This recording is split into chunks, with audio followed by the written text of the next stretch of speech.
Dat is wel toevallig dat u net aankomt rijden. Nu moet ik heel eerlijk zeggen, Ja. wij zijn hier wel eens langs gereden, nog niet zo lang geleden. Ja. Maar toen zag het er hier totaal anders uit. Ja, dat klopt. We hebben de afgelopen jaren hebben we het een en ander gedaan. Ja, ik zal me eerst even voorstellen. Ik ben Bart Weiling. Bas, Welkom. Van Jullie zijn al aan Onderweg. het filmen. Kent u het programma toevallig? Nee, Nee? nee. Wij maken een programma waarbij we leuk raken door de provincie rijden. Ja. En het is puur gebaseerd op toevallige ontmoetingen. Nou, toevallig komt het niet. Dus dat is... kan ik jullie een kop koffie aanbieden? Zullen we daar eens mee beginnen? Nou, zullen we eerst even een praatje maken? Oh, dat kan. Ja. Bent u van Katsop? Nee. Ik woon wel al 32 jaar in Zuid-Limburg. Ik ben ooit voor de liefde meegekomen en die liefde woont nog steeds bij mij thuis. Dus Een Limburgse liefde? Ja, meisje uit Beek. Oké. We zijn 7 jaar geleden zijn we naar Katsop verhuisd. Vorig jaar kwam chef Gelissen, mijn oude buurman van 91, en die had bedacht dat hij de camping aan ons ging verkopen. Ik heb dat wel eens gehoord, dat de camping van iemand heel lang geweest is, volgens mij. 41 jaar. Hij is het op zijn 50ste begonnen en heeft het tot zijn 91ste gedraaid. Ja. En waar is chef gebleven? De chef is helaas in december is hij overleden. Oh. Ja, gelukkig heeft hij vorig jaar, want het jaar daarvoor was zijn vrouw overleden. En toen heeft hij nog geprobeerd een jaar vol te houden, maar ja, op je 91ste. En hij had ook wel een aantal lichamelijke mankementen. Heeft hij toch besloten samen met zijn kinderen om de camping te verkopen. En mijn vrouw heeft 5, 6 jaar geleden uit een geintje een keer geroepen van nou chef, als je ooit gaat verkopen, dan aan ons. Nou, en toen had ik Was nog ze nuchter toen ze dat riep? Ja, nee, die had daar heel veel zin in. En ik heb eigenlijk door corona zat ik ook al een jaar thuis naar mijn klanten te zwaaien, want ik heb altijd verkoop gedaan van kantoormeubelen in het buitenland. Iets totaal anders? Ja, een heel ander verhaal. En toen kwam dit op ons pad vorig jaar. En gelukkig heeft chef gezien, het was een heel mooi weiland. En we hebben er geprobeerd een beetje meer camping van te maken. En hij heeft vorig jaar heeft hij bijna iedere dag genoten met een kop koffie. Dan was hij eregast. Ja, absoluut. Dat is. En hij heeft ons ook veel geleerd. Want ik wist natuurlijk ook nog niet zo heel veel van de bomen, van de camping, van de campinggasten. Maar wat een... Oh! Ja, noordenwind hè. Dan, 10% van de tijd gaan ze dan andersom. Dat krijg je er gratis bij? Ja. Nou, er zijn heel veel mensen die dat echt heel mooi vinden. En het enige waar ze een hekel aan hebben is oostenwind, want dan hoor je de snelweg. Maar een keer een vliegtuig hoort erbij, hè? Je weet waar je woont. Maar ik zeg net ook, je moet vooral niet die kant op kijken, want de echt mooie plaatjes die zie je hier. Hè? En toch, de randstedelingen vinden dat allemaal heel fascinerend hoor, DSM. Dat is, echt waar? Ja, nee, dat hoort er ook bij. Ik bedoel, en vooral het feit dat je komt vanuit die kant gereden en je bent hier meteen in het buitenland voor hun gevoel. En we zitten hier sowieso normaal gesproken met zuidwestenwind altijd windstil, een paar graden warmer. Dus je hoort het en voelt het. Er zijn goede vibes hier op de camping. En hoe bevalt het tot dusver, campingbaas? Fantastisch. Ja, is echt fantastisch. Ja, campingbaas vind ik altijd zo'n... zo wordt dat toch genoemd? Nou, ik vind het mooi om gastheer te mogen zijn. Gastheer? Ja, dat is... ik heb ooit in een ver verleden 7 jaar in het casino gewerkt. En hier in Valkenburg.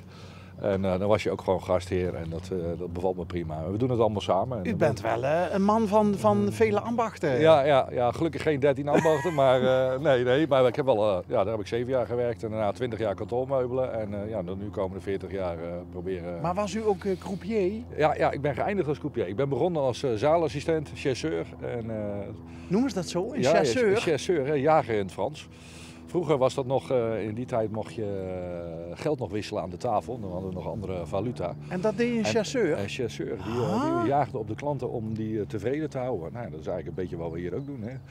Ja, dus ja. Oké, ja. Maar hier wordt wat minder gegokt? Ja, nee. Nou, in zoverre ze gokken wel. Want, ze hebben in het verleden wel gezien, kijk, dat was vroeger het sanitair gebouw. 2 toiletten, 2 douches. En er zijn sommige mensen die zijn er 7 jaar geleden voor het laatst geweest. En die gokken dan nu dat het verbeterd is. En dan komen ze toch staan. En uiteindelijk hebben we gewoon geprobeerd de sfeer van de camping in stand te houden die er altijd is geweest. Maar met een modern sausje eroverheen. Dus Bent u een beetje handig? Handiger geworden. Ik had 1 rechterhand en ik heb nu 1,5 rechterhand. Ja. Okay, dus maar ontzettend veel hulp gehad van vrienden, kennissen, familie, mensen uit de buurt ook. Iedereen vond het echt leuk dat het... Van de gemeente, moet ik ook niet vergeten. wordt ook nog wel eens negatief over gedaan, maar de gemeente heeft ontzettend goed geholpen. Katsop is een... als je er niks te zoeken hebt, Ja. kom je er niet zo gauw terecht. Nee, dat klopt. Want het ligt nogal geïsoleerd. Maar Ja. ik heb wel altijd het gevoel gehad dat het een hechte gemeenschap is. Absoluut. Dat is, En wat vinden ze ervan dat de plaatselijke camping nieuw leven is ingeblazen? we hebben 2 weken terug hebben we een opening gehouden en heb ik ook de buurt uitgenodigd, omdat die natuurlijk ook veel overlast hebben gehad met het aanleggen van de weg, het aanleggen van de stroom, de vrachtwagens. En dat was een groot feest. En we kregen veel complimenten, want katshoppers zijn inderdaad op zichzelf. Maar het was hartverwarmend. We waren toch met een mannetje of 200 hier.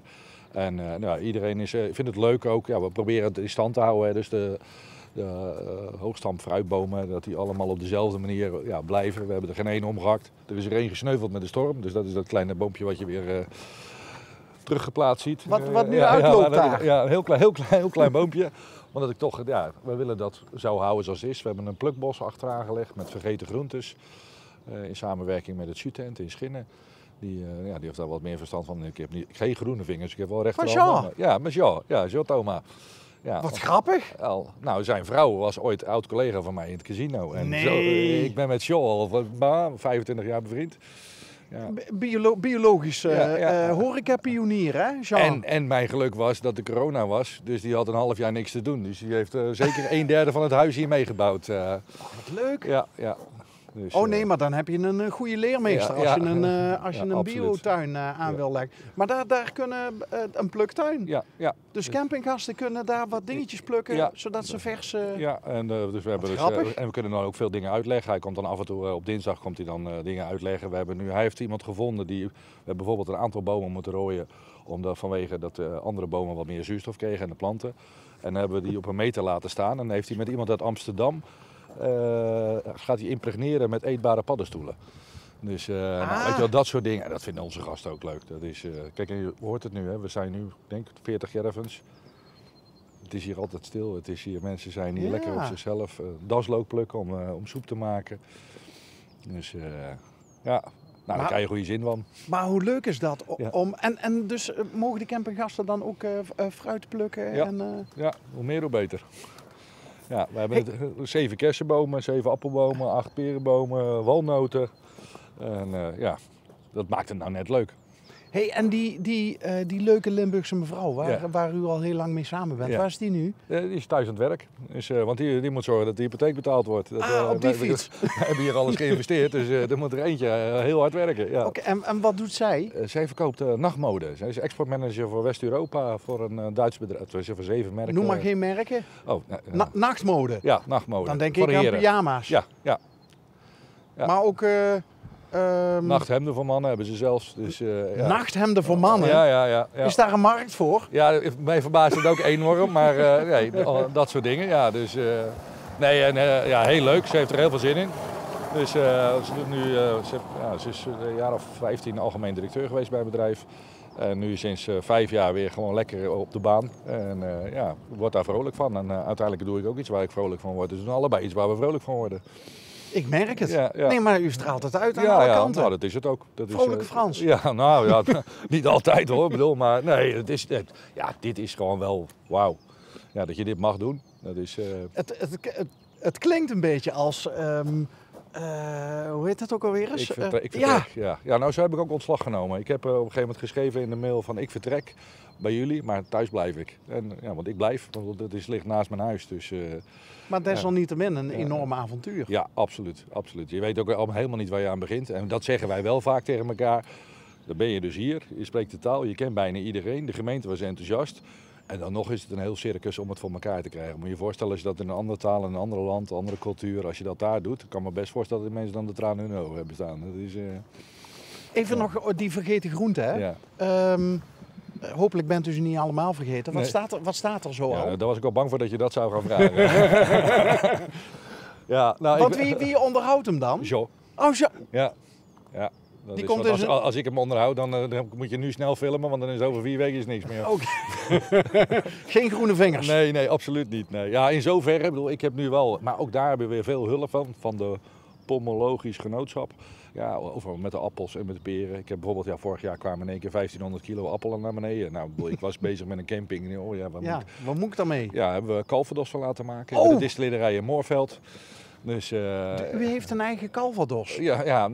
Nog niet. Ik bedoel, hij zit wel in een vaatje. Hij moet nog, maar in augustus, als Jean 25 jaar bestaat, gaat hij open. Of in juli is dat, ja. Kijk. Ja. Ja, calvadosje is, Ja. Hè, Frank? Ja, lekker. Ik heb wel het idee dat je een keer terugkomt. Nou ja, als die calvados... Wanneer was dat? Ik geloof, voor mij is het 25 juli, zeg ik even uit mijn hoofd. Ja. Dus, Maar ik begrijp, u bent nergens bang voor om dingen aan te pakken, om ergens in te stappen? Nee, dat heb ik allemaal inderdaad altijd gedaan. Dat vind ik, als je maar met goede energie doet en met de juiste intentie, dan uiteindelijk komt alles goed.